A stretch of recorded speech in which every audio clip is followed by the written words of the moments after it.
Akan TV, the internet, the bell. Subscribe for more. Akan TV, Fiso DG representing.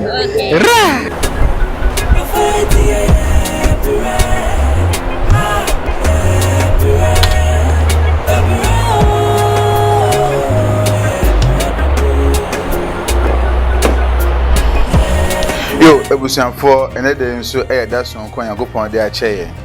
Se yetia se de je say asema esi wo Ghana no Akan TV e be hwe se de bebre ahwefo ni etiefo. Ena no pay nsema eba no nsema edoso. Na nso ya se etiefo na ahwefo bo se dan din na asema esi wo man ga de be mammo no. Ano pay de aba so yemfa mammo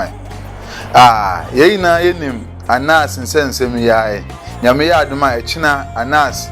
eba be premier ni so-called leak videos ya waye afa GF ne Ghana penifo bi hu na no ena nipa pempem na Ghana fo pempem ena ayo crowd say echina omekwa akohia no mahwe sa leak videos yi yebe ma okwan ema wode wadwen kire aba nsema de betu dwe nyina ho enti ntie wa twam an say Ghana fo pempem aye crowd say echina obekwa kohwe Anas video yi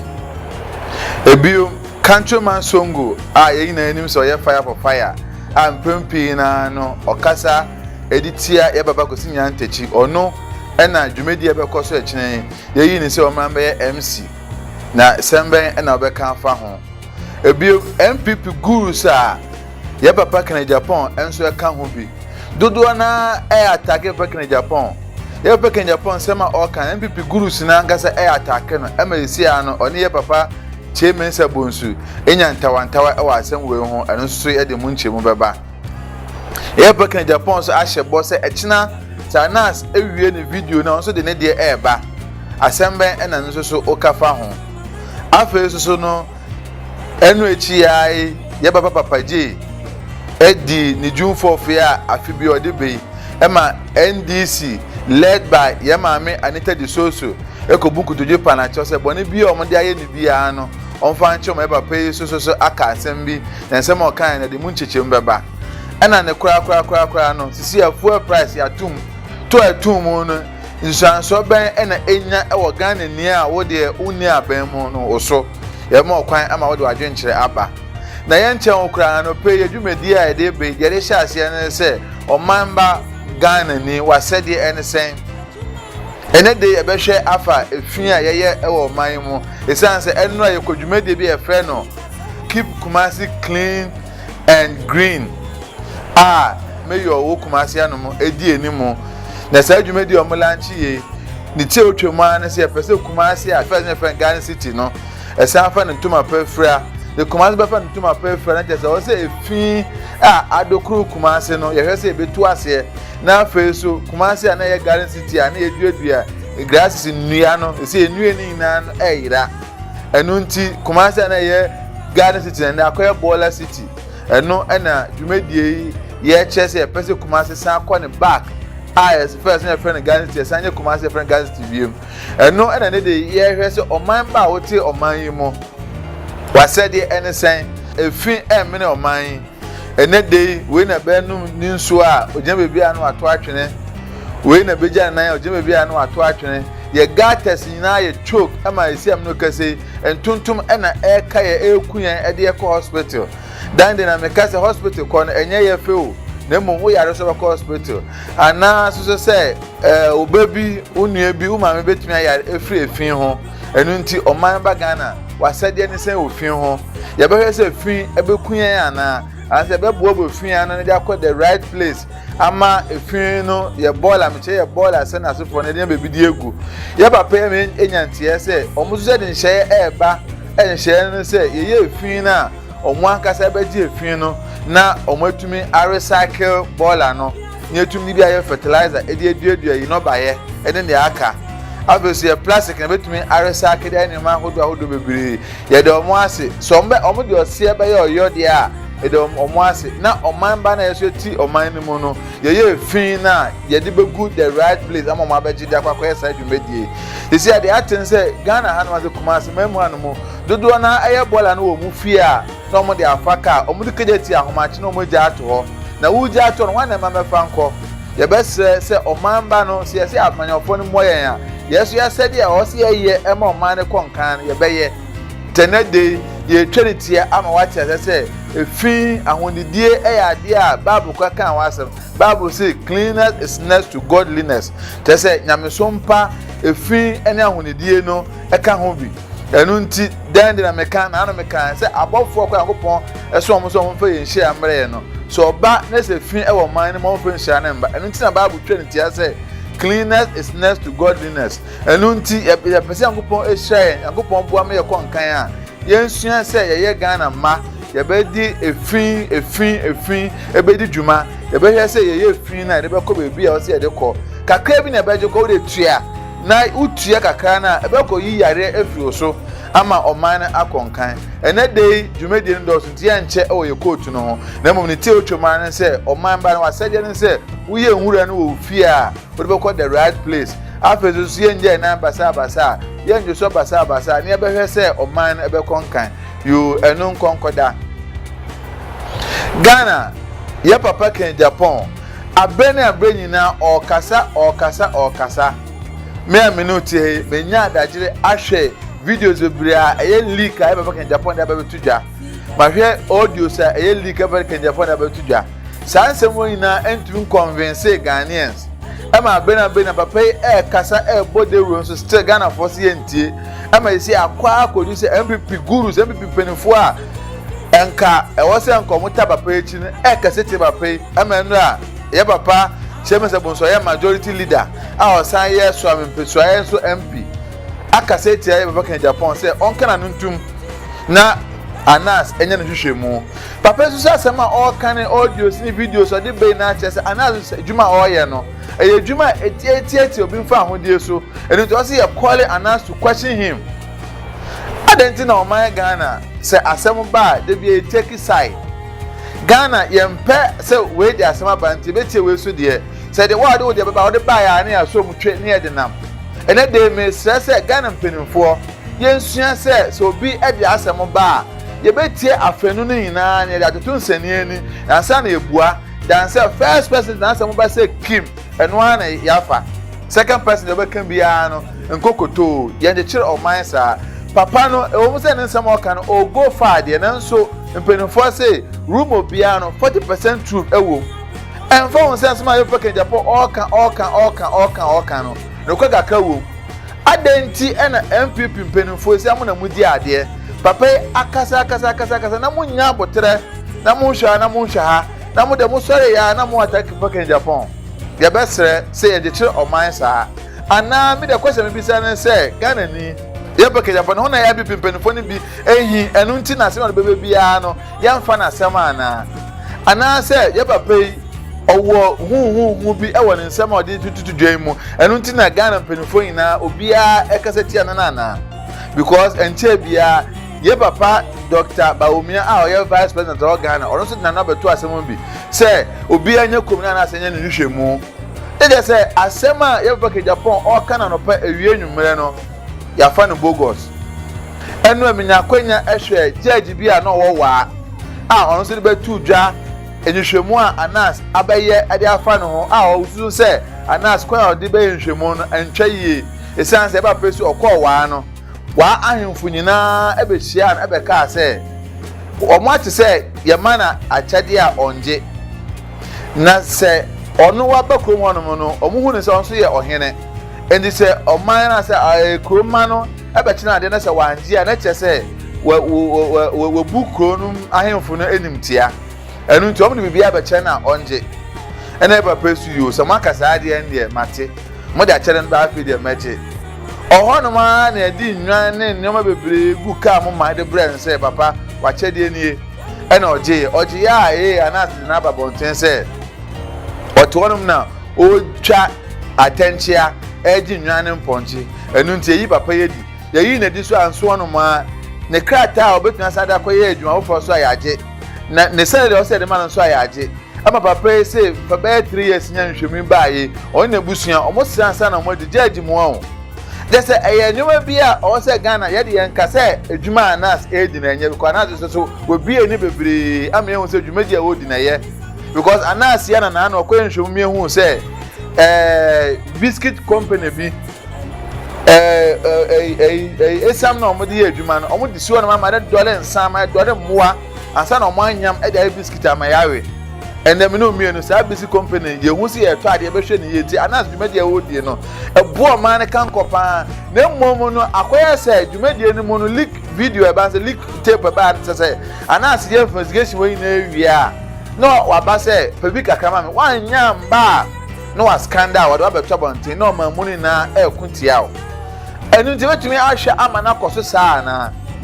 And that day, a person gun and about your wife and said, you made your nas, dear no. And then some I can Japan air can and untiam MP penny for Brina, Asoletiano, no crabby woman. And tell me, Papa, Century so Ebacasai. Etia Papa can Japan, Papa Japan, both with the ending. No, Papa and some more cannot nyabutation ye. Just a one in a swore. And I say, Uncle and man home, because I know the service you or the BBD. One to so did say Uncle Bonibi or Susana didn't Baba Bonten. Nemum or Ko Amma Ghana near Chandy Baba Yao. A man to Belu Suejuma, a man to bet me a cocoon. Nana me can send for Bena issue a bar. Ye a china say, or Benjamin conference him. O mamba, your best say, assemble say ya. Yansha and Yansha, a man taking the tra and find so another issue my benty, your can't be a yet. Yo, ebusian for the air cannon say, Enunti, Yaba can Japan, Sema all kind. And to no crab, I could cry Nima Ghana for the Benyabo chair, Yaba Martin do, Attorney General and penny for a million shemu, beer and I say from Benyabo shemu. I mean, who no cray womb dance, ever found us Janessa. And now say, Yaba can Japan, when I hinty, Nasim be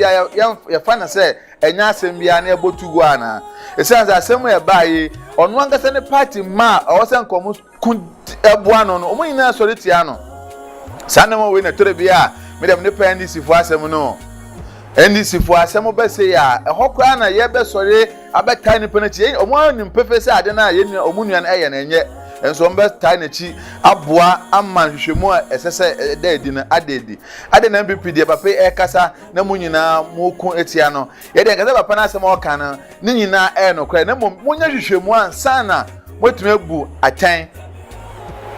nipa no Ghana ha yeti emra kwa che say yakoto se nipa no ekuta sekan aso bibi ode kuni nua no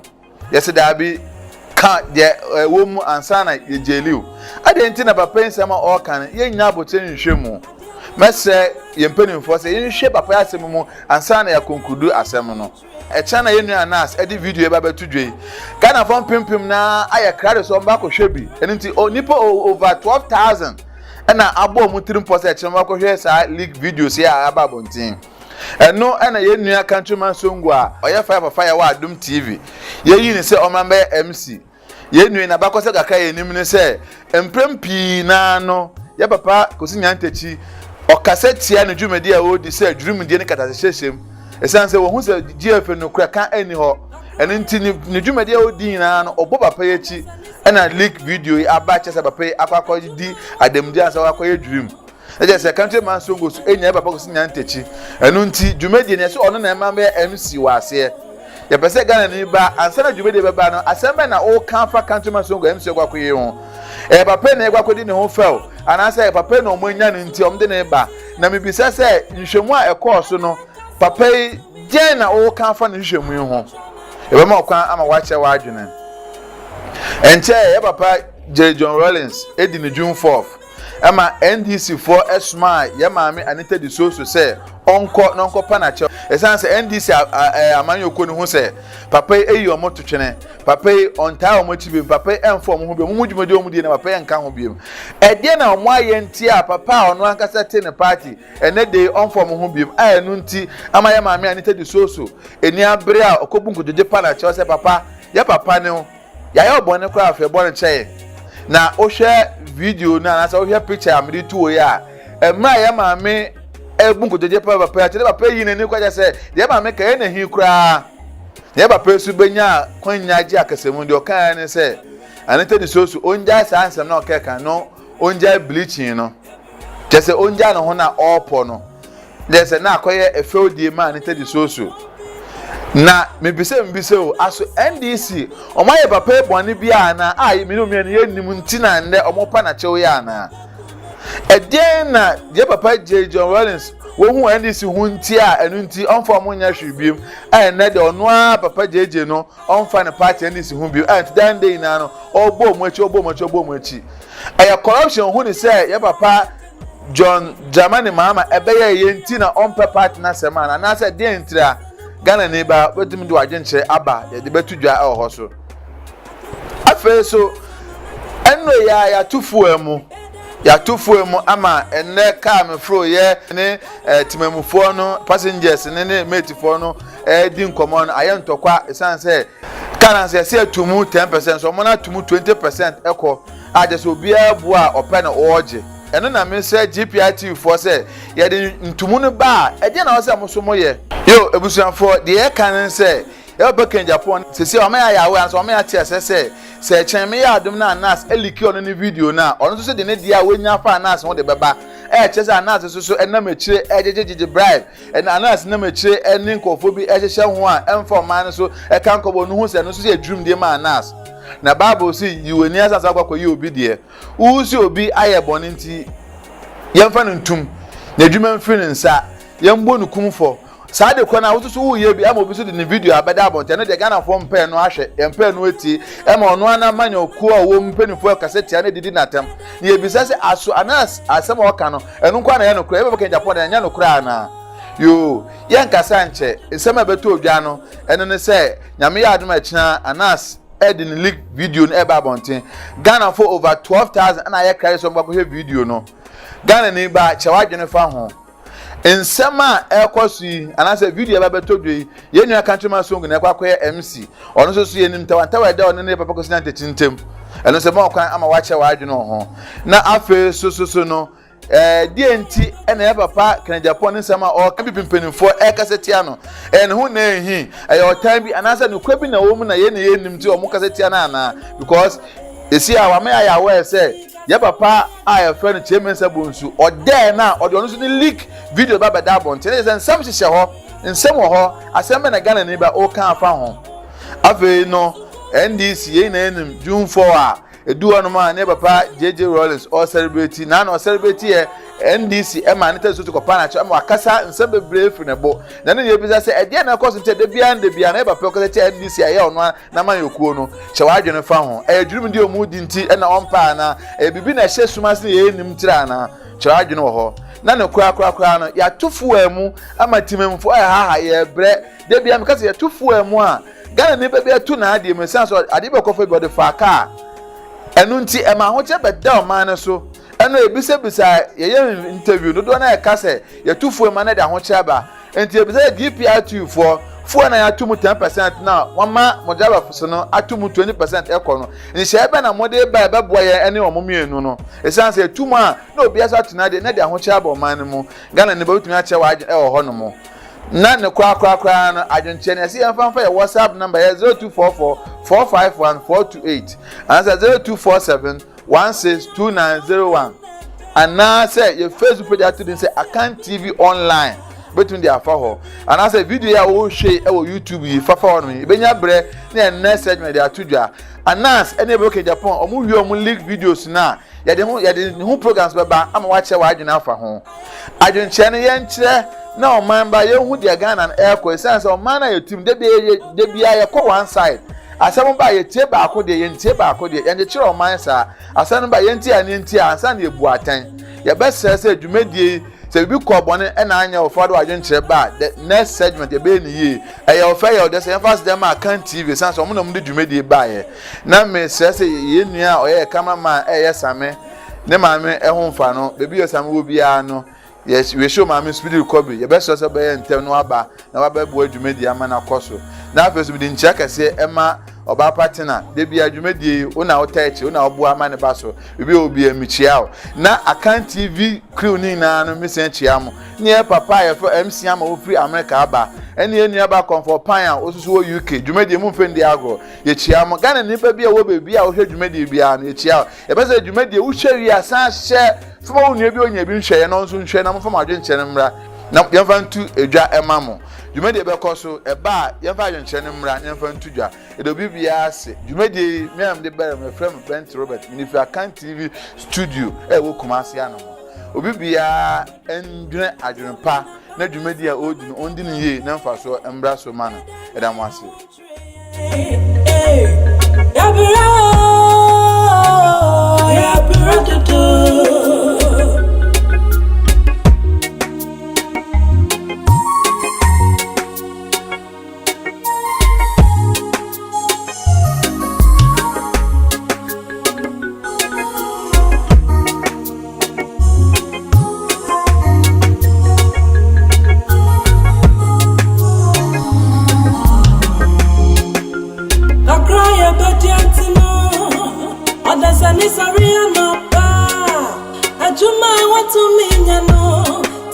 Santi eno ama wabeye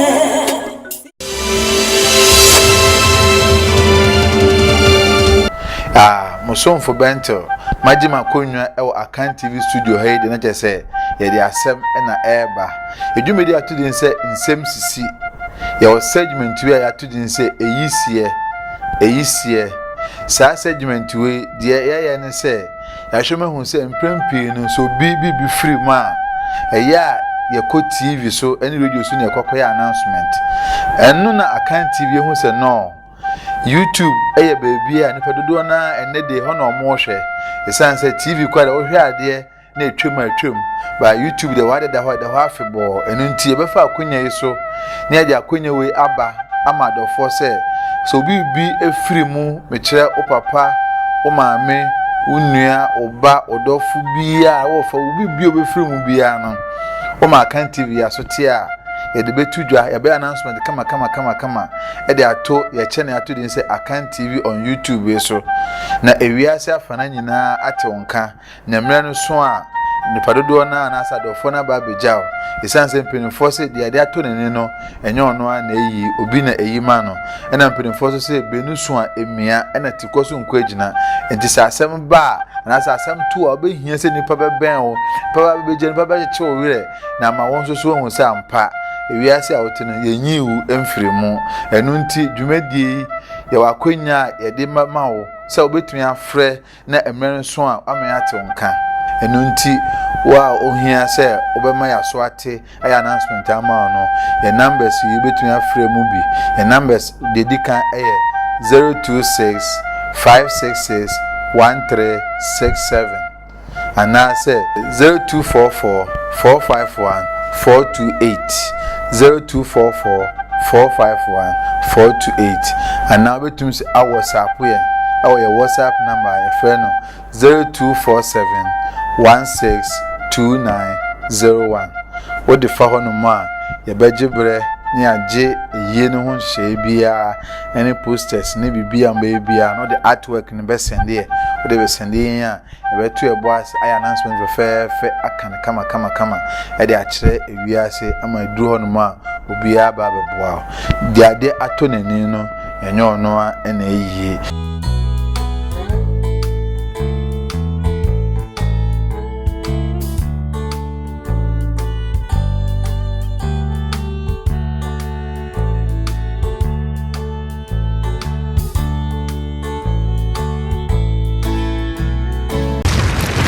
Akan TV, the internet, bro. Subscribe for more.